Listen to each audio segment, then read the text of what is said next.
Bismillahirrahmanirrahim.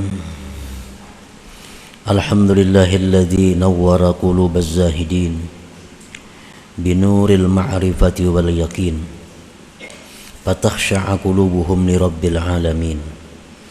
Asyhadu an la ilaha illallah wahdahu la syarika lahu rabbul khalqi ajma'in wa asyhadu anna sayyidana Muhammadan abduhu wa rasuluhul amin.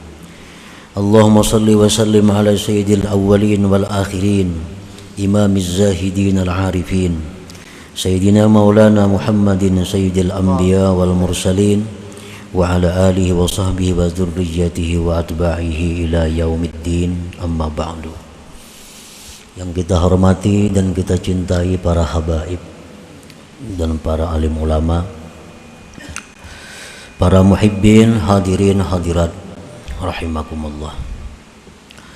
Alhamdulillah, kita panjatkan syukur kehadiran Allah Subhanahu wa taala, yang mana pada malam hari ini di tempat yang penuh berkah dan rahmat ini kita dikumpulkan bersama-sama. Salawat dan salam keharibaan junjungan kita Nabi besar Muhammad sallallahu alaihi wasallam dan kepada seluruh keluarga, para sahabat, zuriat dan pengikut beliau sampai hari akhir. Para muhibbin rahimakumullah, al-hikmatul khamisatu wal arba'un minal hikamil ataiyah. Qala al-imam Ahmad ibnu Athaillah Sakandari rahimahullah wa nafa'ana bi'ulumih.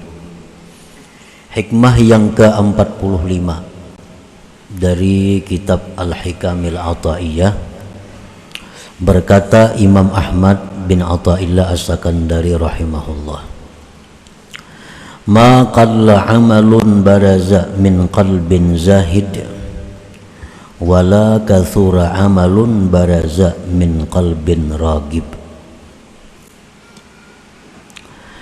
Artinya, tidaklah sedikit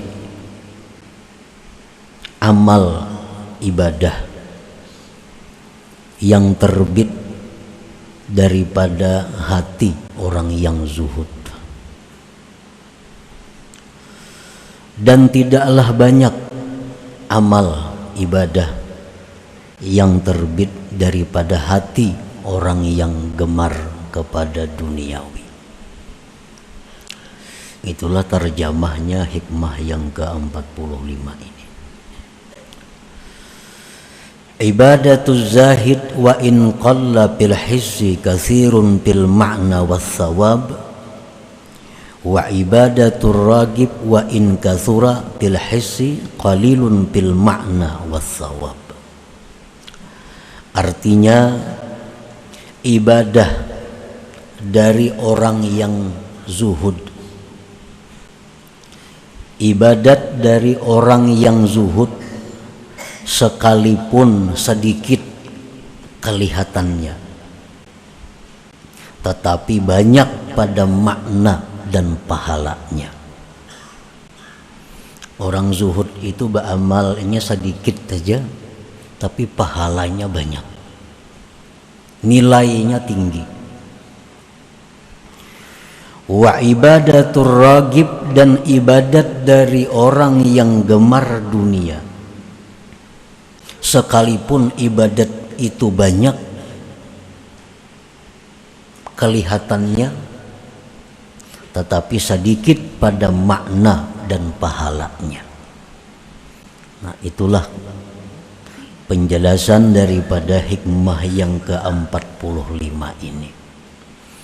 Orang yang zuhud beramal sedikit, sembahyang 2 rakaat, tapi ganjarannya, nilainya di sisi Allah mahal. Sedangkan orang yang gemar duniawi, walaupun dia sembahyang 100 rakaat, tetapi nilainya murah, hampir-hampir bisa kada berharga di sisi Allah Subhanahu wa ta'ala. Wadzalik li'anna qalbaz zahid farigun anis syawagili wasyawagi bisarifah anil hudur wal khusyu' wa bihi ma yurja qabulul a'mal indallahi ta'ala wa kaifa yakillu amalun yutaqabbalu. Sebabnya kenapa ibadah orang yang zuhud itu walau sedikit tapi mahal harganya, nilainya, banyak pahalanya?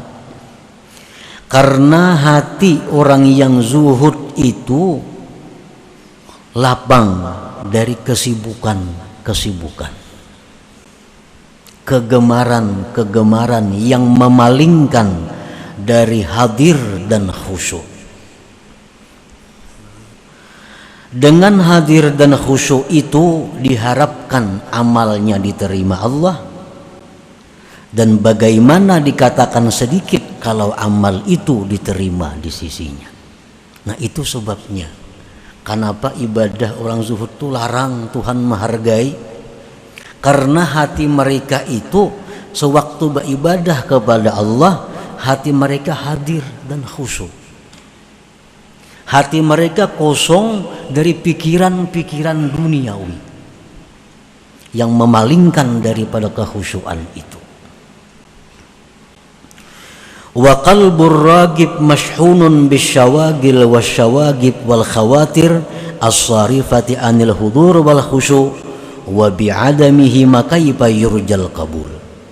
Sedangkan hati orang yang gemar dunia itu dipenuhi dengan kesibukan, kegemaran, geritik-geritik yang memalingkan dari hadir hati dan khusyuk. Jadi orang yang gemar dunia itu, mereka beribadah itu hanya jasmani,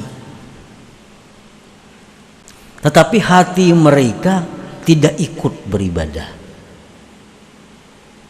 Kadang-kadang mereka i'tikaf di masjid, tetapi hanya tubuh yang i'tikaf, sedangkan hatinya melayang kemana. Hanya ibadah jasmani. Dan jasmani ini murah karena akan hancur. Mereka membaca Al-Quran, tetapi hanya zahirnya mereka baca Al-Quran. Sedangkan hati, tempat yang mana Allah menilai itu, hatinya terbang, tidak di hadapan Al-Quran. Nah, itulah yang menyebabkan ibadah mereka itu murah harganya, bahkan bisa tidak berharga. Wa bi'adamihima, dengan tiada hudur, tiada khusyuk, kaifa yurjal qabul, bagaimana diharapkan diterima Allah Subhanahu wa ta'ala. Nah, para muhibbin rahimakumullah, Allah Subhanahu wa ta'ala tidak memandang kepada tubuh kita, tidak memandang kepada kuatnya kita, tidak memandang kepada bungasnya kita, tidak memandang kepada pakaian kita, tetapi yang Allah pandang adalah hati mereka. Nah, hati dahulu dipandang Tuhan. Inilah yang mahal harganya, ini yang larang nilainya.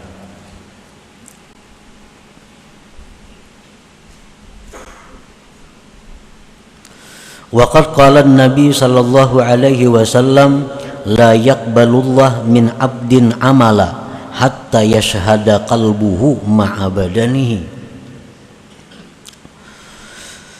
Tidak menerima Allah dari seorang hamba amalan ibadah sehingga menyaksikan hatinya beserta badannya.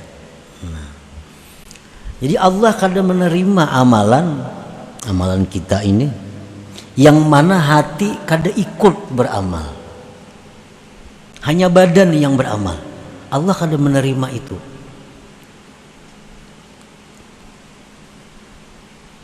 Hatta yashhada qalbuhu ma'a badanihi, sehingga hatinya menyaksikan beserta badannya. Jadi kalau kita misal membaca Yasin, nah mata kita ke Yasin, mulut kita Yasin, hati kita pun Yasin. Nah ini ngarannya hati menyaksikan beserta badan. Nah itu yang bisa diterima oleh Allah Subhanahu wa ta'ala.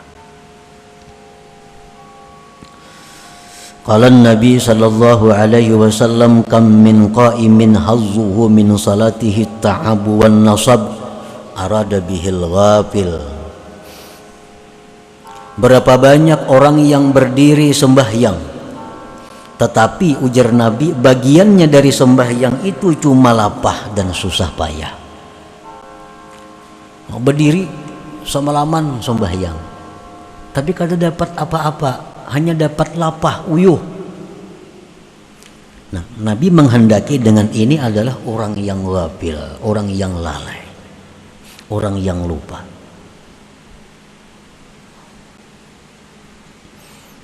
Makanya ada ungkapan dari para ulama bahwa tidurnya orang alim itu lebih baik daripada ibadahnya orang jahil. Tidurnya orang alim itu lebih baik daripada beribadahnya orang jahil. Nah, kenapa sebabnya? Karena orang alim ini kalaunya guringnya atas zikrullah. Niat guringnya orang alim tahu kayak apa supaya guring ini menjadi nilai yang ibadah. Nah, hendak guring berudu. Nah, sedangkan orang jahil ini mereka beribadah, tapi yang beribadah tuh hanya jasmani mereka, hanya jasmani. Hati mereka kada ikut berjamaah, kada ikut beribadah. Nah, para muhibbin rahimakumullah. Qala Nabi sallallahu alaihi wasallam laisa lil 'abdi min salatihi illa ma aqala minha. Ujar Nabi kita, tidak ada bagi seorang hamba dari sembahyangnya itu balasan kecuali yang dia sadar daripada sembahyang itu. Berapa persen sembahyang kita yang kita sadar, berapa persen yang dalam sembahyang itu kita khusyuk, itulah yang diberi nilai oleh Allah Subhanahu wa ta'ala. Nah, para muhibbin rahimakumullah, jadi sembahyangnya itu hanya sekedar untuk menunaikan tanggung jawabnya, hanya sekedar untuk melepaskan kewajibannya. Sedangkan pahala, sedangkan hadiah dari Allah kadang mereka dapatkan. Jadi jangan beranggapan muka itu jangan paraya sembahyang sama sekali. Nah, itu anggapan yang salah. Itu banget lagi nih tuh. Mengpajang kada khusyuk juga sembahyangnya paraya sembahyang berpahala kada. Nah, ini berat lagi. Sembahyang itu adalah menunaikan kewajiban kita. Dengan adanya sembahyang itu kita sudah terlepas dari siksa. Perkara berpahala kada berpahala itu perkara lain, tergantung bagaimana kita melaksanakan sembahyang itu. Nah, sama halnya ujar seorang raja, ujar raja, tiap-tiap rakyat isuk mesti datang ke istana membawa wadai. Bila kada membawa wadai datang ke istana dihukum. Maka rakyat ini berbundung-bundunglah esok hari membawa wadai. Tugasnya membawa wadai. Nyamankah wadainya, nang kada kah, nang manis kah, nang pahit kah, nang masam kah. Pokoknya bila datang ke istana membawa wadai, kada dihukum. Perkara raja ini memberi hadiah, memberi ucapan terima kasih, tentu kepada wadai nang nyaman. Nah, dirasai raja wadainya pahit. Rasai ini kamasinan, rasai ini kada nyaman. Itu kada diberi raja apa-apa. Cuma dia selamat kada dihukum karena sudah ma'atar wadai ke istana. Perkara dapat hadiah, raja kada memberi hadiah. Nah, demikianlah sembahyang kita. Persembahan kita kepada Allah Subhanahu wa ta'ala. Dengan sembahyang itu kita kada akan dihukum. Tetapi apakah sembahyang itu mendapatkan faidah, mendapatkan hadiah dari Allah, tergantung sembahyangnya.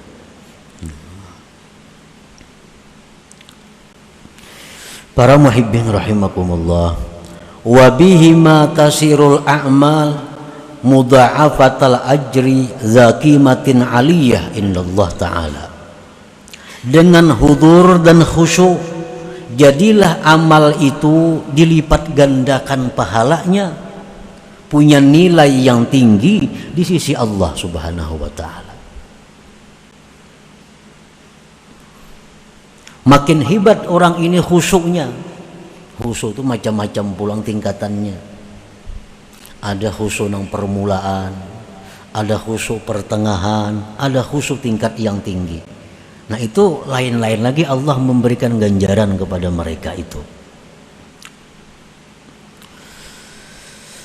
Qala Nabi sallallahu alaihi wasallam, innar rajulaini min ummati la yaqumani ila shalah wa ruku'uhuma wa sujuduhuma wahid wa inna ma baina salataihima ma baina sama wal ard. Sesungguhnya dua orang laki-laki dari umatku sama-sama sembahyang, rukuknya sama, sujudnya sama, tapi ganjaran yang diberikan Allah antara langit dan bumi. Sembahyangnya sama aja, betul 2 rakaat, rukuknya, sujudnya, suratnya sama nang dibaca. Tapi Allah memberi pahala kepada yang satu dan kepada yang satunya seperti bumi dan langit jauhnya. Artinya apa? Yang satu ini sempurna khusyuknya, yang satu ini kada seberapa khusyuknya. Nah, jadi khusyuk dan hudur hati itu melipat gandakan amal, menjadikan amal bernilai tinggi. Dan ini bukan hanya semata-mata sembahyang. Kita berzikir, itu diperlukan juga hudur dan khusyuk. Kita membaca Quran, diperlukan hudur dan khusyuk. Kita membaca salawat, diperlukan hadir hati dan khusyuk, supaya ibadah-ibadah kita itu diterima di sisi Allah Subhanahu wa taala. Qala Ibnu Mas'ud, rak'atani min zahidin 'alimin khairun wa ahabbu indallah min ibadatil muta'abbidin al-mujtahidin ila akhirid dahri abadan sarmada. Berkata Ibnu Mas'ud radhiyallahu an, 2 rakaat dari orang yang zuhud, yang alim, lebih baik, lebih disukai di sisi Allah dari ibadah orang yang beribadah sampai sepanjang masa. Orangnya zuhud, dengan sebab zuhud ini lalu hatinya kosong dari selain Allah. Sembahyangnya lalu ini sadar, sembahyangnya itu dia hadir 2 rakaat saja, nilainya lebih daripada orang yang beribadat sampai hari kiamat. Nah, 2 rakaat saja. Makanya tadi ujar Imam Ahmad, maqalla amalun baraza min qalbin zahid, tidak sedikit, artinya tidak sedikit, banyak apabila amal itu timbul dari hati orang yang zuhud, dan amal itu sedikit bila mana timbul dari hati orang yang gemar kepada dunia. Nah, para muhibbin rahimakumullah. Qala ba'dul ulama ar-ragibu fid dunya qalbuhu ghafilun 'anillah walau kana yaqulu Allah Allah 'ala dawam. Orang yang gemar pada dunia, hatinya itu lalai daripada Allah. Karena hati kita ini selalu mengingat apa yang dia cintai. Itu sudah pasti. Hati kita ini selalu mengingat dengan orang yang dicintainya. Bila yang dicintainya ini adalah Allah, maka hatinya selalu cenderungnya ke sana. Bila yang diingat ini adalah duniawi, maka hati pun cenderungnya kepada duniawi. Jadi hati kita ini cenderungnya kepada yang dicintainya. Orang yang gemar pada dunia itu hatinya lalai dari Allah, sekalipun mulutnya berkata Allah Allah selamanya. Orang berzikir Allah Allah Allah Allah Allah Allah Allah Allah Allah, tapi hatinya lalai, hatinya kemana-mana kan juga. Wazahid fid dunya zakarallah ala dawam walau qalla zikruhu bil lisan. Sedangkan orang yang zuhud pada dunia itu dia ingat Allah selamanya walaupun mulutnya sedikit mengata Allah Allah. amun amalannya kada banyak, kada Allah Allah itu. Cuma hatinya selalu kepada Allah, karena yang dicintainya adalah Allah.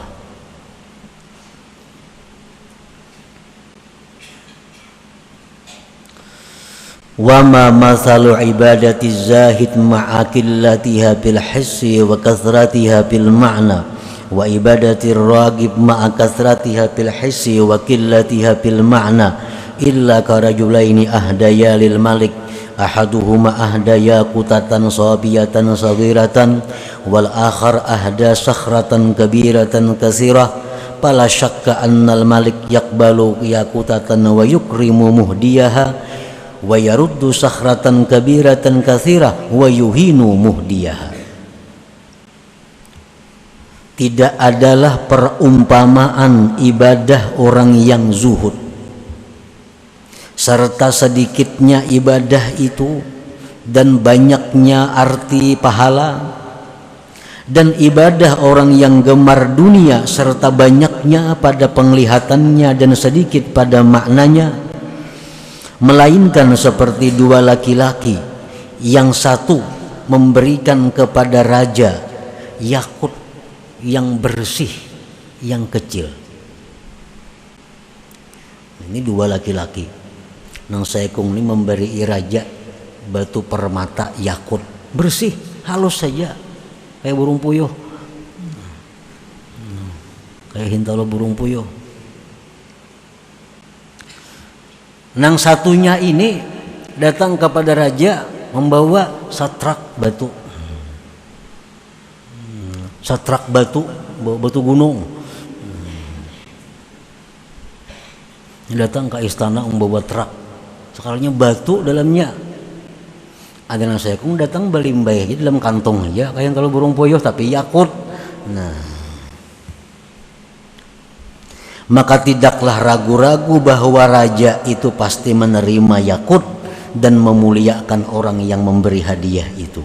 Dan raja menolak batu dibawa ke istana, batu gunung bapak dibawa ke istana. Raja menolak itu dan menghinakan orang yang membawa hadiah itu. Nah, inilah perumpamaan ibadah orang yang zuhud itu 2 rakaat, inting aja, sedikit aja, tapi laksana yakut. Nah, ibadah orang yang cinta kepada dunia kayak batu gunung setrak 2 truk itu berapa ada harganya?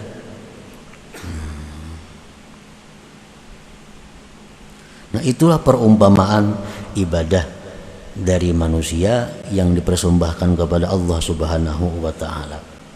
Nah, para muhibbin rahimakumullah. Nah, jadi di dalam hikmah yang ke-45 ini, pengarang hikam ini menekankan kepada kita untuk bersifat zuhud itu, supaya ibadah kita ini bernilai. Nah, supaya kita itu sembahyang, beribadah lainnya bisa menghadirkan hati kepada Allah Subhanahu wa taala. Nah, pengertian zuhud itu menurut kaum sufi, huwa bughdu kulli ma yashghalu 'anillahi ta'ala fayukhrijuhu wa yarfiduhu wa yatrukuhu fasara qalbuhu farigan amma siwallah wa bidzalik yumkinul hudur wal khusyu'. Zuhud itu artinya adalah membenci sesuatu yang melalaikan dia dari Allah. Membenci sesuatu umum, apakah sesuatu itu?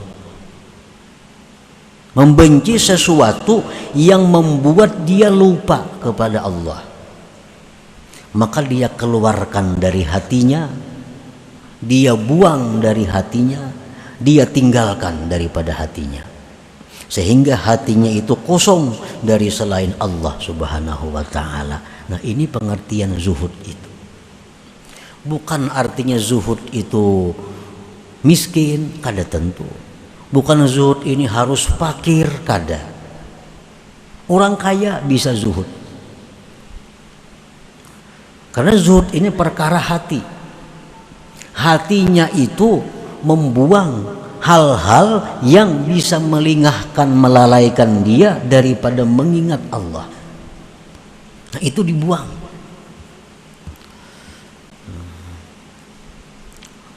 Umpamanya kita membaca Quran atau kita sembahyang, kita ini hendak khusyuk,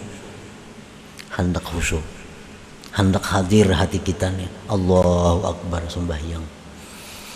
Nah, dalam sembahyang ini timbulan macam-macam. Nah, macam-macam timbulan itu ini.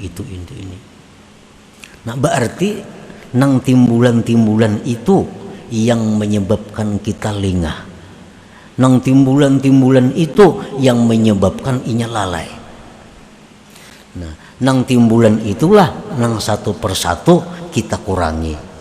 Nah, itu nang kita buang dari hati kita sedikit demi sedikit. Nah, itu pengertiannya zuhud. Seperti salah seorang sahabat Nabi, dia sembahyang di sebuah kebun. Sembahyang di kebun. Di waktu sembahyang, nah dia melihat kebun begitu indah, mulai berbuah. Akhirnya sembahyang kada ingat lagi 2 rakaat kah 3 rakaat kah. Nah, selesai sembahyang, laki-laki sahabat Nabi ini datang kepada Rasulullah SAW dan beliau menyatakan bahwa kebun itu wahai Rasul ulun wakafkan karena Allah Subhanahu wa taala. Nah, ini artinya membuang sesuatu yang membuat kita lengah, yang membuat kita lalai. Nah, jadi nang apa-apa nang biasa muncul di hati kita, pikiran duniawi. Nah, itu jangan dihiraukan lagi. Karena itu yang membuat kita lengah.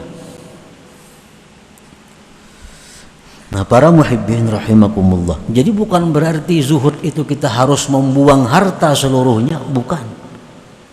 Yang penting kita mengusahakan, melatih diri supaya dalam sembahyang, dalam ibadah, bahwa hati kita itu kadang mengingat kepada itu.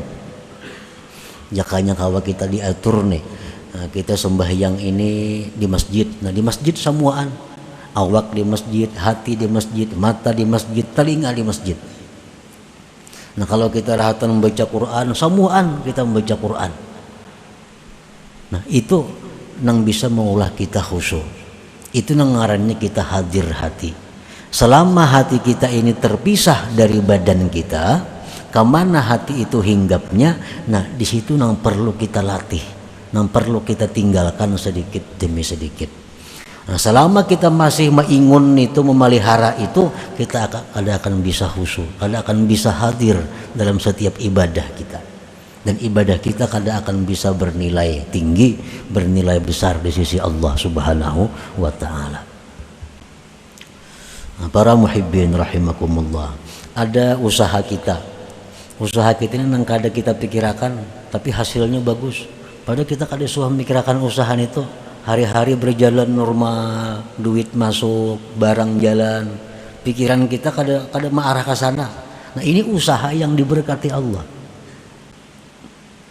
Ada usaha yang kada diberkati Allah, pikiran tak arah ke sana, jadi duit maka kada. Berapa bulan udah mikirkan usaha nih, sembahyang di bawah sembahyang, baca Quran, sampai setahun dah belum ada keuntungannya lagi. Nah, ini usaha yang mesti ditinggalkan, yang mesti dibuang. Kada kawa diingun usaha itu.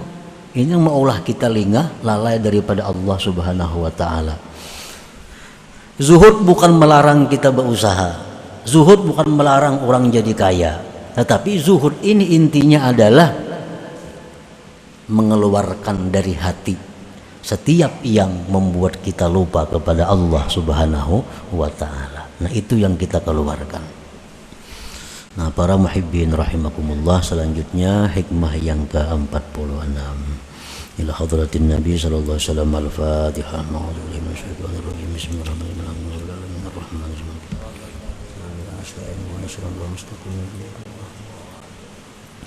Ya Allah biha, ya Allah biha, ya Allah bihusnil khatimah.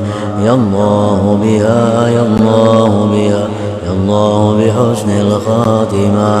يا الله بها يا الله بها يا الله بحسن الخاتمة ويا أيها الرجل منه شفاعة صلوا عليه وسلموا تسليما اللهم صل وسلم